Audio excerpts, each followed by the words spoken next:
Vinheta, fachada do STF, imagem Estamos de volta aos estúdios, na bancada Carlos Eduardo Cunha. O apresentador se vira para o telão. Da parte da sessão plenária da tarde desta quinta-feira. Continuamos acompanhando o julgamento da ação penal 1025, agora com a continuidade do voto do ministro Nunes Marques. Ele começou a apresentar o respectivo voto na primeira parte da sessão. E a expectativa é justamente a finalização desse voto e a continuação da tomada dos votos dos demais ministros. Vamos acompanhar ao vivo, direto do plenário. Obrigada. Declaro reaberta a sessão e dando continuidade ao julgamento da ação. Retoma o julgamento no plenário físico do Supremo Tribunal Federal a excelentíssima senhora ministra Rosa Weber, presidente da Suprema Corte. Obrigado, senhora presidente. Renovo os cumprimentos a todos.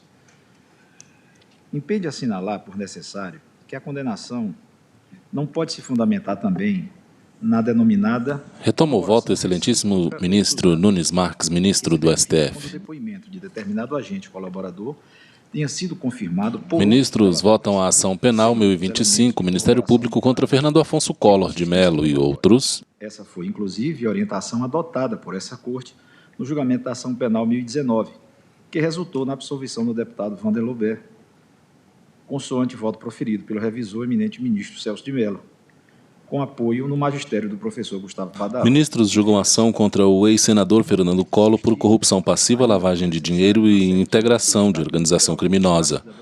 Ação penal 1025. Ou seja, também não poderá impor condenação ao réu pelo fato de contra este existir unicamente depoimento de agente colaborador que tenha sido confirmado tão somente por outros delatores, valendo destacar, quanto a esse aspecto, a advertência do eminente professor Gustavo Padaró.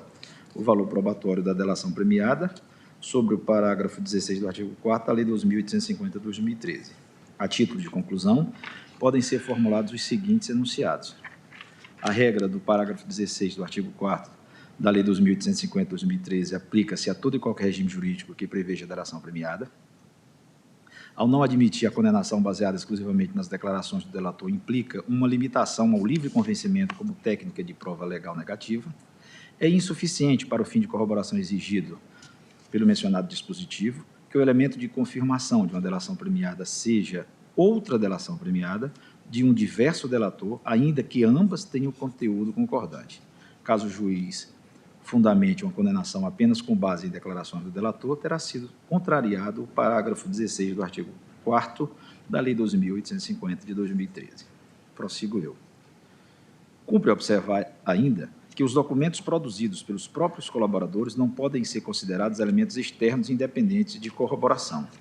O eminente relator aponta para a corroboração das declarações dos colaboradores a fim de demonstrar a suposta ascendência política espúria do senador acusado Fernando Collor sobre as diretorias da BR Distribuidora para a prática dos delitos de corrupção, os seguintes elementos. 1. Registro de acesso do acusado Fernando Afonso Collor de Mello à sede da BR Distribuidora S.A., no período delimitado na inicial. 2. Documentos apreendidos na residência do referido acusado. 3. Matéria jornalística publicada em 26 de outubro de 2010 pelo jornal O Globo, na qual se noticiou que a indicação de José Zonis à diretoria de operações e logística teve apoio do senador e fora endossada pelo líder do PTB, à época, o senador Edson Lobão. 4. Mensagens encontradas no celular de Adelmário Pinheiro Filho, em que este for informado por interlocutor identificado pelo nome Paulo, que 2 cargos sobre os quais o acusado Fernando Collor teria ascensão foram requisitados pela pessoa referida na mensagem como mulher. Quanto ao registro único, do único acesso do acusado Fernando Collor à sede da BR Distribuidora, tal fato foi devidamente valorado no presente voto, verificando-se a razoabilidade do motivo da visita, na forma da fundamentação acima expendida, não constituindo tal fato, seguramente, elemento de corroboração, dotado de consistência probatória dos depoimentos dos colaboradores, porquanto não indica conduta irregular do então senador acusado. Os documentos apreendidos na residência do acusado, itens 26, 39, 40 e 62 do auto de apreensão, folha 52, trazem referência vagas e genéricas, a saber, documento referente à operação mercantil dos postos de abastecimento QI 27, QI 25 e QL 6. Documento da destilaria Briso Limitada, destinado à Petrobras S.A. Documentos endereçados à Petrobras Distribuidora S.A. das empresas Usina Alvorada, Norte Sul e Usina Sapucaia e pedaço de papel relatando contenda judicial entre rede de postos em São Paulo e a BR Distribuidora, não autorizando a conclusão de que teria havido atuação irregular do acusado no âmbito da BR Distribuidora S.A. A matéria jornalística que se referiu, cujo conteúdo evidencia que a indicação de José Zoniz teria partido da liderança do PTB e o fato de se tratar de função de carreira e as mensagens encontradas no aparelho de telefone celular pertencente a José Adelmário Pinheiro Filho, Léo Pinheiro, também não apontam, nem mesmo de forma indiciária, que as indicações para os cargos de diretorias da BR Distribuidora S.A. tenham se revestido de conotação e finalidade criminosas, nos moldes sustentados pela acusação. Isso porque, vale recordar, o próprio José Zoniz informa que não tem relação pessoal alguma com o acusado Fernando Afonso Collor de Mello. E, quanto à sua nomeação, que a diretoria da BR Distribuidora esclarece que foi indicado pelo Conselho de Administração da empresa, não tendo sido previamente informado de nenhum tipo de indicação política para o cargo. Já a mensagem encontrada no aparelho de José Adelmário Pinheiro Filho, Léo Pinheiro, não constitui elemento externo dotado sequer de caráter indiciário a servir para a corroboração das delações, porquanto enviada a este, Léo Pinheiro, por interlocutor não conhecido e que não foi ouvido na fase inquisitorial ou em juízo, identificado apenas pelo nome Paulo. Além disso, a referida mensagem apontaria tão somente que uma pessoa denominada anonimamente como mulher teria supostamente pedido 2 cargos, os quais, segundo o interlocutor não identificado, seriam do Collor. Trata-se, pois, de elemento indiciário e muito precário, que não se reveste de aptidão para corroborar os depoimentos prestados pelos colaboradores Nestor Severo e Ricardo Pessoa, tendo este último, reitere-se, apresentado versões contraditórias na presente ação, que é a 1025, e na ação penal 1019. Em suma, inexistindo nos autos elementos externos idôneos que sejam aptos a corroborar as declarações prestadas pelos colaboradores e, assim, permitir a formação de juízo de certeza isento de qualquer dúvida razoável, não há como se considerar comprovada a tese acusatória de que teria havido, na espécie, a sustentada negociação de venda de apoio político para a indicação e manutenção de dirigentes na BR Distribuidora, tampouco que a suposta negociação tivesse por finalidade viabilizar a prática de desvio de dinheiro público, o que impõe a aplicação da técnica de julgamento consubstanciada no princípio de um indúbio pro réu ao caso presente. Por consectário lógico-jurídico, existe também lastro probatório suficiente a amparar a conclusão de que a celebração dos 4 contratos para a construção de bases de combustíveis entre a BR Distribuidora S.A. e a UTC Engenharia S.A. tenha se concretizado, conforme sustentou a acusação, mediante ajuste realizado entre o operador particular do senador Fernando Afonso Collor de Mello, Pedro Paulo Bergamache de Leone Ramos, o diretor de operações de logística da BR Distribuidora, José Zoniz, e o presidente da UTC Engenharia S.A., Ricardo Ribeiro Pessoa. Folha 94. Tampouco que a celebração de tais contratos teve como condição o pagamento de vantagens devidas ao parlamentar denunciado e a Pedro Paulo. Quanto aos delitos de corrupção passiva imputados aos acusados Fernando Collor e Pedro Paulo, relacionados aos contratos acima referidos, a condenação se embasa essencialmente nas declarações realizadas pelos colaboradores Ricardo Pessoa, Nestor Severo e Alberto Youssef, as quais não apontam, em concreto, qualquer ingerência direta ou indireta do primeiro acusado Fernando Collor na BR Distribuidora S.A., que tenha relação com as negociações e com a celebração desses contratos. Alberto Youssef disse, inclusive, que não podia sequer afirmar a existência de uma relação de negócios entre os acusados Fernando Collor e Pedro Paulo Bergamache. Vejamos. Juiz, com relação ao senhor Fernando Collor, o senhor tinha conhecimento de qual a relação dele com o Pedro Paulo, colaborador? O Pedro Paulo foi ministro do Fernando Collor, e esse é o conhecimento que eu tinha. Juiz, o senhor sabia se eles tinham um negócio entre eles? Colaborador, eu sei que eles eram muito amigos, mas negócios assim eu não posso afirmar. Seria leviano da minha parte afirmar que ele tinha negócio com Fernando Collor. Juiz, quando o senhor foi levar o dinheiro, colaborador, ele, várias vezes, pediu que eu entregasse valores ao Amorim e pediu depósito na conta de Fernando Collor. Para mim, era uma coisa normal. Na pauta, ação penal 1025, Ministério Público Federal contra Fernando Afonso Collor de Mello e outros. Para o Amorim, especificamente, para a Gazeta, no seu entender, esse dinheiro tinha como destinatário final o Fernando Collor? Não estou perguntando a que título. Quero saber se era isso que o senhor imaginava. Colaborador, no meu entender, sim. Juiz, no seu entender, sim. Colaborador, no meu entender, sim. Juiz, alguma vez o Pedro Paulo falou que se emprestava dinheiro ao senhor Fernando Collor? Colaborador, uma vez o Pedro se queixou comigo que o Collor era um saco sem fundo. Alguma coisa assim nesse sentido, mas foi nesse sentido porque ele pediu um depósito para ser feito na conta do Pedro Paulo e estava demorando um pouco para esse depósito entrar. E aí eu acho que ele ficou cobrando o Pedro Paulo e o Pedro Paulo acabou entrando em contato comigo para cobrar se já tinha sido feito. O que tinha acontecido, que o depósito não tinha entrado. Folhas 4.479 a 4.485. E existe, portanto, comprovação de que o senador acusado tem interferido ou exercido influência para a contratação da UTC Engenharia pela BR Distribuidora para a construção das bases de distribuição de combustíveis a que se refere a denúncia. A propósito, vale mencionar os depoimentos prestados em juízo pelos colaboradores Valmir Pinheiro Santana, folhas 4.486 a 4.508, Roberto Trombeta, folhas 4.538 a 4.552, e Rodrigo Morales, 4.543 a 4.545.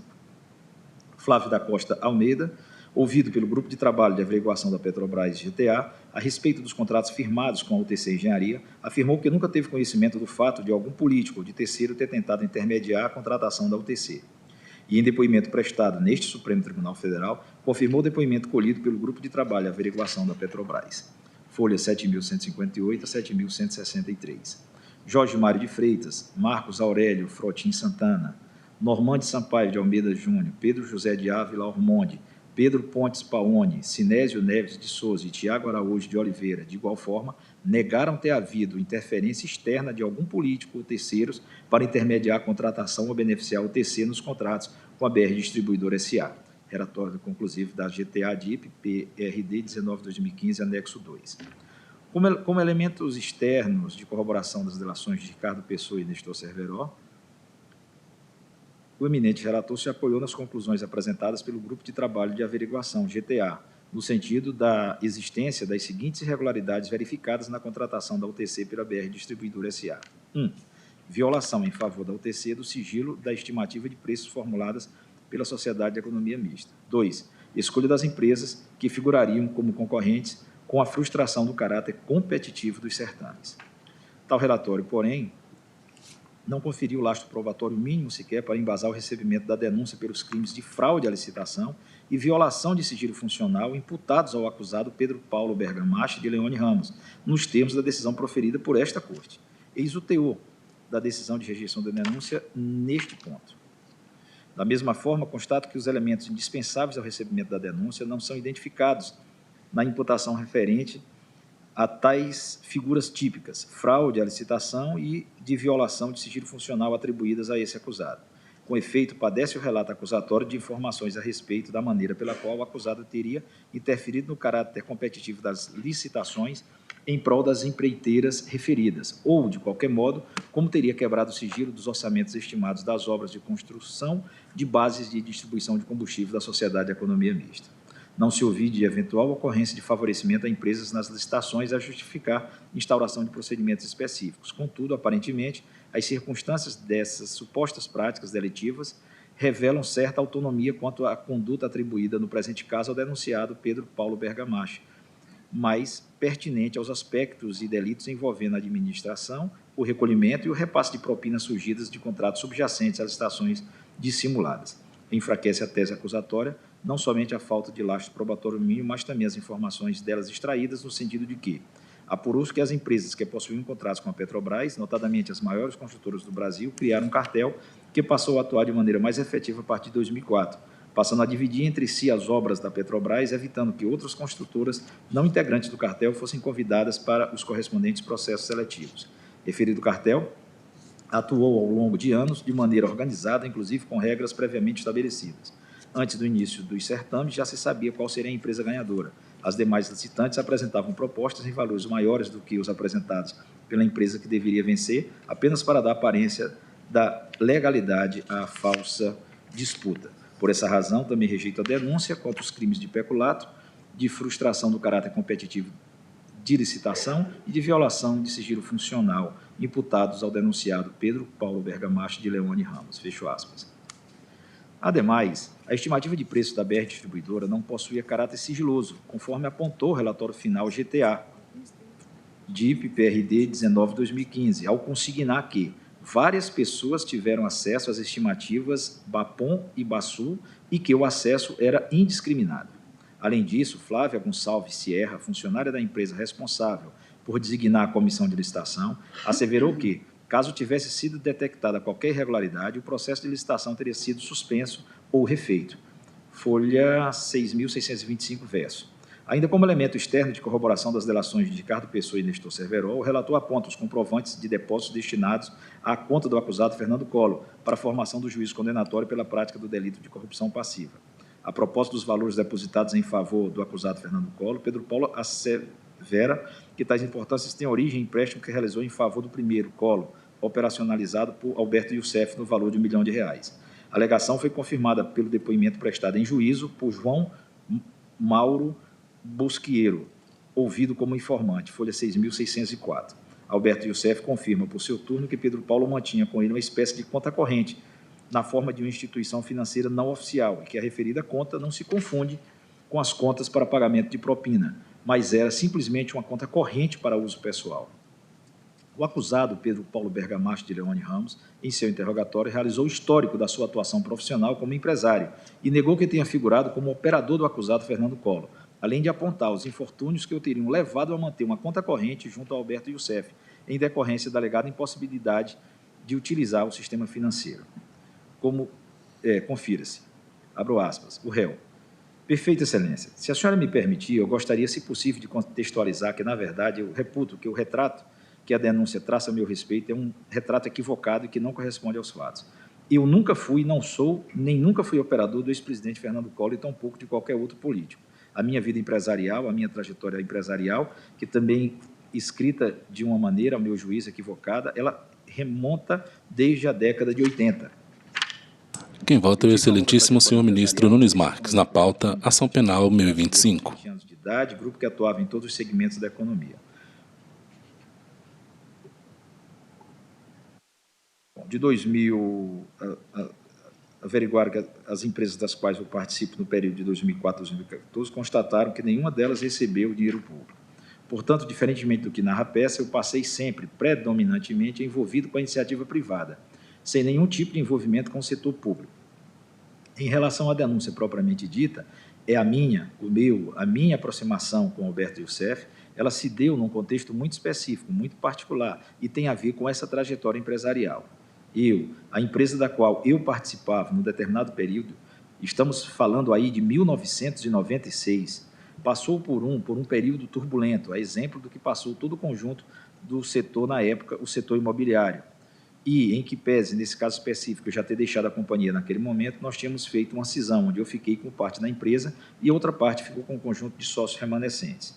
A juíza, o senhor pode, só prefeito de registro, dizer o nome da empresa? O réu, então, era a Blocoplan, que, num segundo momento, foi cindida e ficaram duas empresas, a Blocoplan e a B-Plan Engenharia Incorporações. A partir desse episódio, eu fiquei com bastante restrição de operar com o sistema financeiro, porque esses avais, todos eles foram executados. A empresa era uma empresa com volume grande de funcionários. Nós tínhamos, uma ordem de 1.500 a 2.000 funcionários naquela época. Isso aí fez com que eu praticamente saísse do sistema financeiro formal. Então, eu não conseguia manter as contas em banco. Então, de alguma maneira, eu me utilizei desse mecanismo, hoje entendido como equivocado, mas desse mecanismo de um dos elementos nos moldes do Alberto Youssef. Eu conheci em 2008. E de 2008 até 2014 eu utilizei como uma espécie de agente financeiro. Eu deixava ali alguns recursos sob a gestão dele.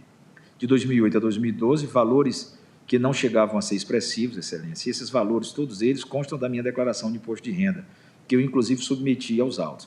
Eu tenho todas as declarações de imposto de renda, a quantidade de recursos em espécie que, portanto, estavam lá guardadas junto a esse senhor Youssef. Folhas 4.031 a 4.033 dos autos da ação penal 1019.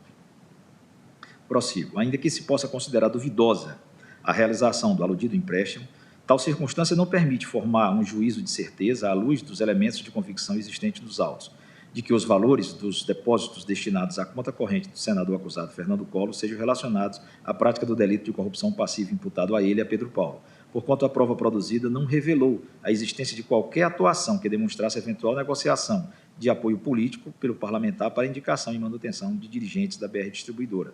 tampouco que uma suposta negociação tivesse finalidade de viabilizar a prática de desvio de dinheiro público. Mais especificamente, o Ministério Público não se desincumbiu do ônus probatório que lhe cabia nos termos do artigo 156 do Código de Processo Penal, de demonstrar que teria havido participação ou interferência do acusado Fernando Collor por meio do Correio Pedro Paulo na contratação da UTC Engenharia pela BR Distribuidora, objetivando a percepção de vantagens indevidas como contrapartida da realização de ato de ofício de competência do parlamentar. Até mesmo a possível existência de numerário não declarado à Receita Federal e de movimentação financeira incompatível com os rendimentos declarados não autorizam concluir que tais recursos destinados ao acusado Fernando Afonso Collor de Mello sejam relativos à propina, de modo a caracterizar o crime de corrupção passiva.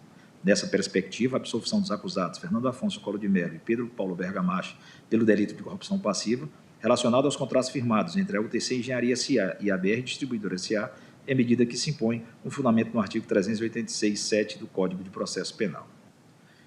Em relação aos crimes de lavagem de dinheiro e de integração à organização criminosa, tenho que a ausência de provas do cometimento dos crimes específicos de corrupção passiva, crimes antecedentes aos delitos de lavagem de capitais, por Fernando Afonso Collor de Mello e Pedro Paulo Bergamacho de Leone Ramos, conduz forçosamente à improcedência da denúncia em relação a essas imputações. Diante do exposto, pedindo a mais respeitosa vênia ao relator e aos que pensam de forma diferente, eu julgo improcedente a presente ação penal e decreto, em consequência, a absolvição de todos os réus em relação a todos os crimes, com apoio no artigo 386, inciso 7 do Código de Processo Penal. Como voto, presidente.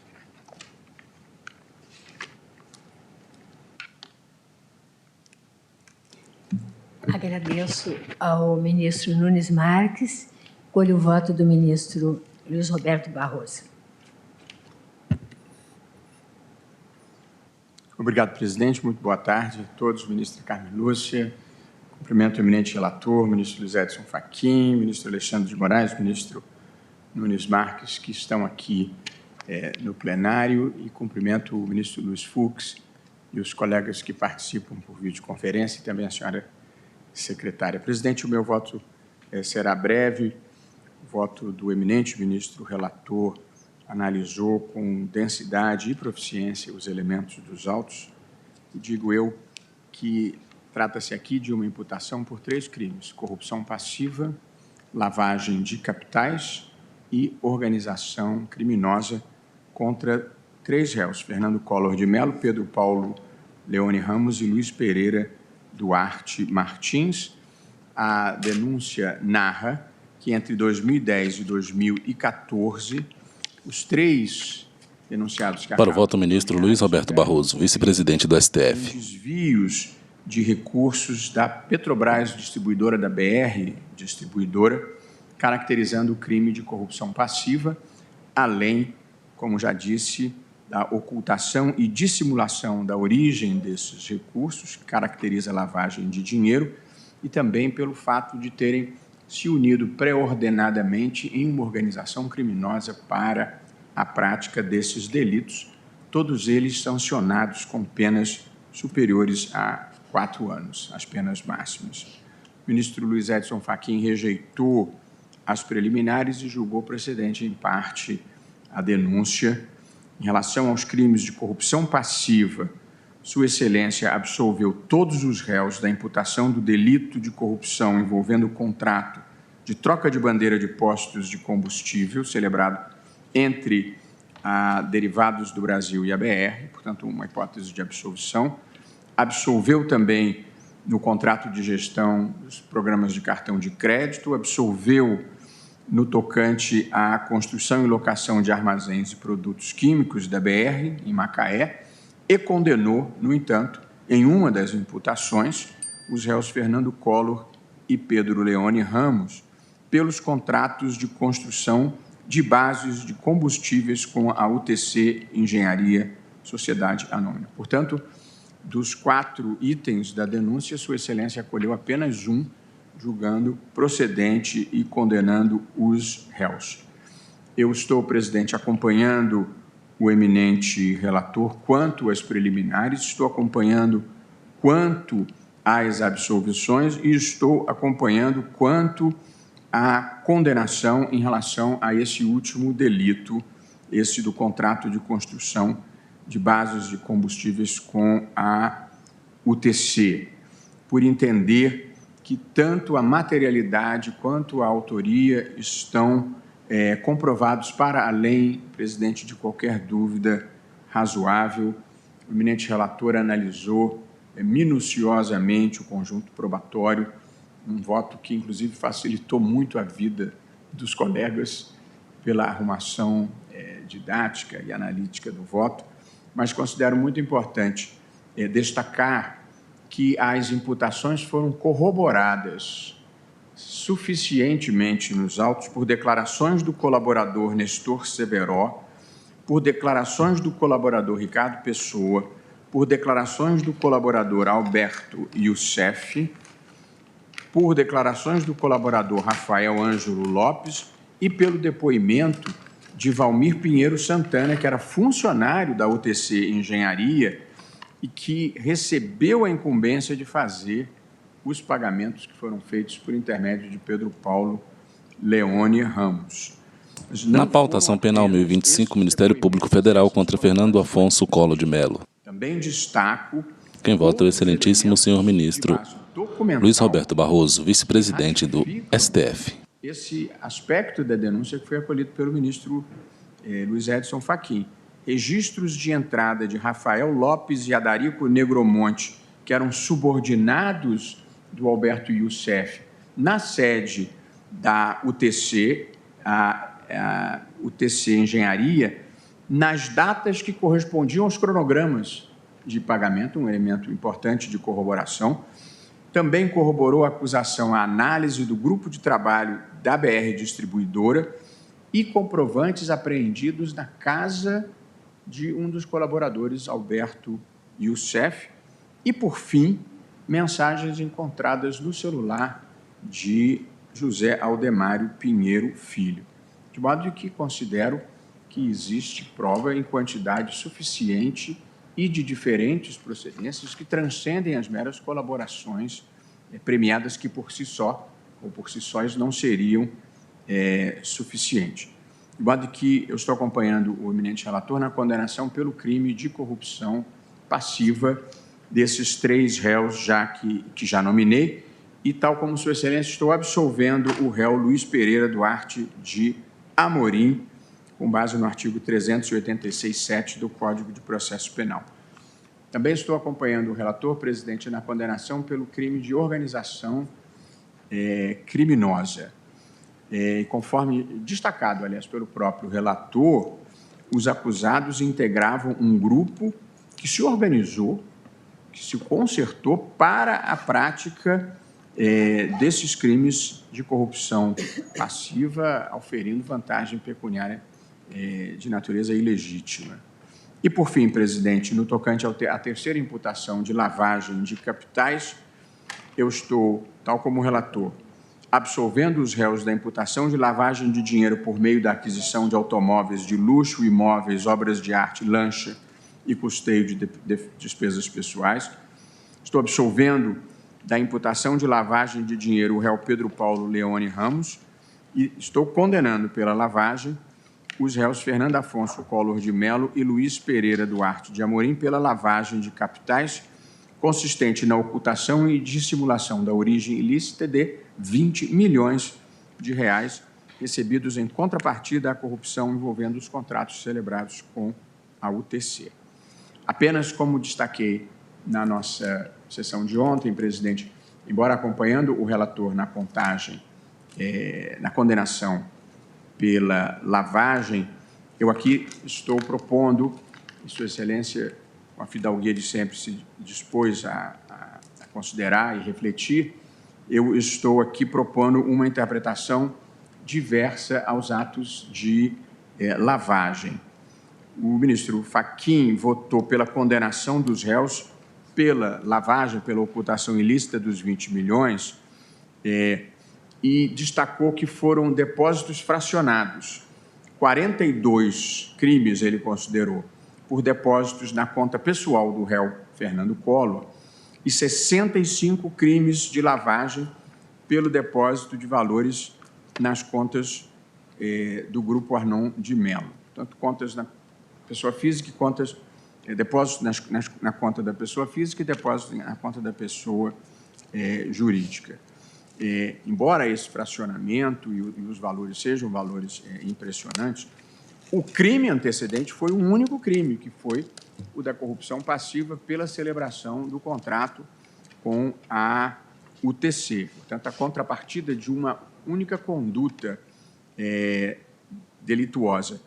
De modo que eu não considerei que os depósitos em conta pessoal e os depósitos em conta de pessoa jurídica constituíssem duas séries diferentes de lavagem de dinheiro. Entendi que se trata de uma única cadeia delitiva continuada. Essa é a minha única e pequena divergência em relação ao eminente relator, mas que produz um impacto de alguma substância no cálculo da pena, da dosimetria, e do que trataremos mais à frente. Sim. Mas a divergência é pequena do ponto de vista jurídico, mas tem alguma relevância do ponto de vista quantitativo na pena a ser aplicada. Com essa única ressalva, eu estou aqui cumprimentando o eminente relator pelo primoroso trabalho, acompanhando Sua Excelência. Agradeço, ministro Luiz Roberto Barroso.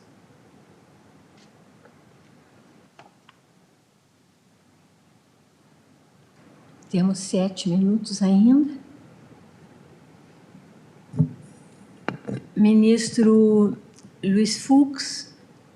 Presidente, eu me sinto habilitado a votar nesse tempo remanescente, Certo. tanto mais que a anciania na Corte, ela tem essa virtude, né, de nos permitir ouvir os votos que antecedem ao nosso e ficar, digamos assim, bem esclarecido com a posição de todos os colegas. Queria cumprimentar o ministro Fachin, que, evidentemente, no dizer do ministro Barroso, nos auxiliou muito com o seu voto longo, mas percussiente, aprofundado, demonstrando a preocupação e a responsabilidade na apreciação de uma lide penal. Então, presidente, eu levei em consideração todas as premissas teóricas que nós nos utilizamos no julgamento do mensalão. Do mensalão. Aquelas premissas teóricas do julgamento do mensalão auxiliam sobremodo a nossa conclusão em relação a esse feito, na medida em que não há apenas depoimentos de colaboradores na fase inquisitorial. Há depoimentos que foram tomados sob... Para o voto, ministro Luiz Fux, por videoconferência. Esses depoimentos formaram um primeiro conjunto probatório no tocante à prova oral, que foi acrescida por depoimentos de terceiros aqui já mencionados, funcionários e pessoas submetidas a, digamos assim, a hierarquia no grupo da BR, distribuidora. De extrema valia também, para a minha conclusão, o relatório do grupo interno da BR distribuidora. E fechando esse conjunto de indícios e que formam uma prova plena, porque tem para mim que para o recebimento da denúncia é possível aplicar-se o indúbio pela sociedade, mas para a condenação a prova tem de ser límpida como a água. Eu entendo que o conjunto dessa prova tornou extreme de dúvidas que realmente esse delito de corrupção foi praticado, o delito de lavagem foi praticado e também o delito de organização criminosa. Quero destacar que acompanho o relator com relação à rejeição das preliminares e acompanho o relator em relação também às absolvições que agora foram mencionadas pelo ministro Roberto Barroso. Eu trago um voto, mas evidentemente que depois de tantas explanações torna-se despiciando qualquer tipo de acréscimo, torna-se despiciando em relação a tudo que aqui foi mencionado. Apenas eu também tenho essa percepção da continuidade delitiva que vai efetivamente influir na dosimetria da pena. oportunidade em que também acredito que Vossa Excelência vai colher os votos de cada membro integrante no afã de nós chegarmos aí a uma conclusão média.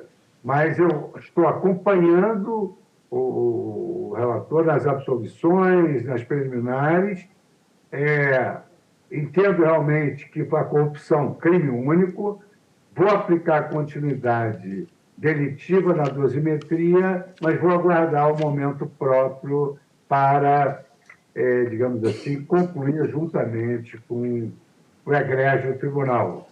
E tenho certeza que terei a oportunidade de estar presente nessa oportunidade, presidente, e agradeço muito a mensagem que recebi de Vossa Excelência. É como voto, acompanhando o relator nas preliminares absolvições, e me reservo o direito de apresentar outra ótica com relação à dosimetria da pena. Agradeço ao ministro Luiz Fux e consulto a ministra Carmen Lúcia se vota hoje ou se aguarda quarta-feira. Presidente, se Vossa Excelência entender por bem, e o meu voto também é breve, como foram agora o eminente ministro Barroso e também o ministro Fux, de tal maneira que, se Vossa Excelência me permitir, farei referências, depois farei juntada de voto.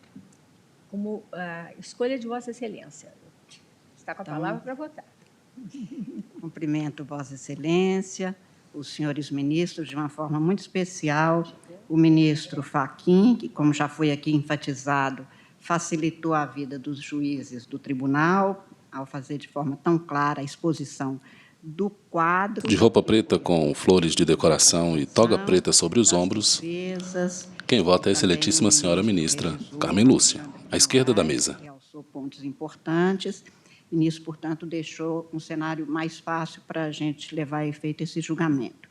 Cumprimento o senhor vice-procurador-geral eleitoral, professor Paulo Gonet, os senhores advogados, de uma forma muito enfática, os que assomaram à tribuna, como modelo de uma advocacia que contribui, e esses dias ainda, o presidente fez referência ao ministro Rezec, que dizia das sustentações orais que o Supremo jamais deixou de ouvir os advogados, e eu dizia da importância que é os bons advogados assomarem à tribuna e virem dar ênfase a alguns pontos que lhes pareçam e que os juízes, enfim, devem não atentar apenas a eles, mas por cores mais fortes e, portanto, cumprem o papel da melhor advocacia, que é da tradição brasileira. Cumprimento, portanto, os três. Quero muito, especialmente ao mais jovem, que assumiu pela primeira vez, que seja só isso, a primeira vez de muitas que Vossa Excelência trará contribuição para todos os tribunais brasileiros, aqui também trouxe. Cumprimento os senhores servidores e, como foi dito mais de uma vez hoje, presidente, o ministro Fachin fez a explanação muito clara do que se tem. Um, então, senador da República, juntamente, eu vou usar a palavra associação para os fins apenas de, não de descaracterizar a organização, mas eu diria, associa-se de forma organizada, indica pessoas para a BR Distribuidora, o que o ministro Fachin, já no início do seu voto, põe como legítimo, próprio desse modelo de presidencialismo, mas no Estado de Direito, para práticas legais. E aqui, esta organização foi feita para práticas ilegais. Então, a partir disso, se teve uma série de atos configurados como ilícitos ou indicados, denunciados como ilícitos pelo Ministério Público, e que o ministro Edson Fachin separou, depois das preliminares, mas já no mérito, em 3 grupos. 3 crimes foram objeto de imputação: a corrupção passiva, porque envolvia aí servidores ou funcionários, na literalidade da lei penal, a lavagem de dinheiro, ou seja, a ocultação daquilo que tinha sido recebido ilicitamente, e a própria organização criminosa. E, dentro disso, estamos aqui a discutir se havia provas para que chegasse à conclusão que foi apresentada pelo ministro relator e enfatizada pelo ministro revisor, no sentido exatamente da procedência de parte das acusações. Eu queria apenas, antes de encaminhar meu voto, no sentido de acompanhar o relator, o que já de pronto afianço, afirmar, presidente, que me causou enorme, eu diria quase uma amargura não pessoal, mas uma amargura cívica, quando eu vi que esses fatos se dariam de 2010 a 2014, em algumas datas que eu verifiquei, que o Ministério Público e o grupo de investigação percorreu, se dava, por exemplo, no ano de 2012, período em que nós estávamos aqui reunidos e o Brasil assistia pela primeira vez esse Supremo Tribunal Federal julgar a ação penal 470, que dizia respeito a crimes como este: organização criminosa, corrupção passiva, lavagem de capitais, e nada disso causou qualquer temor, parece, a uma parte de pessoas que estavam a praticar atos denunciados depois pelo Ministério Público e, pelo menos até agora, tidos como devidamente comprovados, para os fins de se verificar... Quem vota é a excelentíssima senhora ministra Carmen Lúcia, à esquerda da mesa. Que resolver no Brasil, e resolver mesmo, porque uma Constituição, um Brasil que tem uma Constituição na qual se expressa de maneira clara, formal, que a administração pública submete-se ao princípio da moralidade, e ver este quadro é extremamente amargo para que a gente tenha que trabalhar com isso, e esperamos que este também julgamento, e que todos os julgamentos venham para que a gente dê cobro a uma dívida pública, política, histórica, social no Brasil. E não com um julgamento, mas que as pessoas pensem mais no exercício das funções públicas, dos cargos públicos, que são da maior nobreza, da maior honradez e da maior necessidade para uma república que ainda tem chagas sociais, chagas éticas, chagas históricas tão graves a serem percorridas. E, feito este desabafo constitucional, presidente, eu estou afirmando no meu voto também, na sequência e exatamente em coerência com o que o ministro relator afirmou, negando as preliminares, rejeitando as preliminares, e quanto aos crimes que foram objeto de denúncia pelo então senador Fernando Afonso Collor de Mello e pelo Pedro Paulo Leone Ramos, uma vez que foi absolvido, a partir do voto do relator, o terceiro indicado, que é o Luiz Pereira Duarte de Amorim, especificamente pelo contrato do qual decorreu o recebimento dos 20 milhões, específico, portanto, quanto a da construção de bases de distribuição de combustível. Eu estou acompanhando o relator, como estou acompanhando na absolvição desta imputação quanto aos outros contratos. Estou, quanto ao crime de lavagem de dinheiro, também, considerando que ficou devidamente provado, e acho que é bem-vinda a ênfase no sentido de que aqui não estamos falando nem de longe em exclusividade de apuração feita com base nas chamadas colaborações premiadas, que são mesmo meio de obtenção de provas, mas aqui com testemunhos sobre o crivo do contraditório, os documentos, o grupo de investigação que foi feita no âmbito tanto do Ministério Público quanto da própria empresa, tudo isso a demonstrar que o percurso que foi feito, de tal maneira que me preocupava neste caso, e cheguei a trocar isso com o ministro relator, dos depósitos lícitos separados dos ilícitos, porque algumas deles foram feitos em empresas, nas organizações Arnon de Mello, e que, portanto, foi devidamente separado, de tal maneira que não havia dúvida do que estávamos aqui a cuidar e que era de ilícitos. E também aqui foi afastada uma parte com relação à aquisição de carros, etc., mas, quanto aos depósitos feitos de forma fracionada para ocultar, visando exatamente o que a lei penal tipifica como um ilícito, eu estou acompanhando também o relator. Como estou acompanhando, senhora presidente, na organização criminosa, ouvi com muita atenção hoje as ponderações do ministro André Mendonça, no sentido de que se teria associação, mas a lei, ao afirmar no parágrafo 1º do artigo 1º que a organização é esta associação estruturada, e aqui se tinha um modus operandi devidamente organizado, ordenado, parece-me que ficou devidamente comprovado que estávamos diante não de uma associação nos termos do Código Penal, mas verdadeiramente como uma organização criminosa nos termos do artigo 1º da Lei 2.850, razão pela qual também neste ponto eu estou acompanhando o ministro relator e também o ministro revisor, e é como voto, senhora presidente. Agradeço à ministra Carmen Lúcia e vou proclamar o resultado provisório. Depois, naturalmente, vamos explicitar. Ministra Rosa Weber, presidente do STF. São longos os ditames finais de cada voto, mas registramos que o ministro André Mendonça votou no sentido da rejeição das preliminares, nesse ponto acompanhando o relator, mas quanto ao mérito divergiu em... Ministros julgam ação contra o ex-senador Fernando Collor por corrupção passiva, lavagem de dinheiro e imputando participação em organizações criminosas. 88 do Código Penal, ou seja, associação criminosa. Ação penal número 1025, Ministério Público Federal contra Fernando Afonso Collor de Mello e outros. Bergamache de Leone Ramos e ainda quanto a Luiz Pereira Duarte de Amorim. Ou seja, até pedimos para o resumo do voto. A condenação é pelo artigo 317 caput do Código Penal, corrupção passiva, por lavagem de dinheiro, e nos termos do voto proferido por Sua Excelência, e do artigo 288 do Código Penal. Isso com relação a Collor.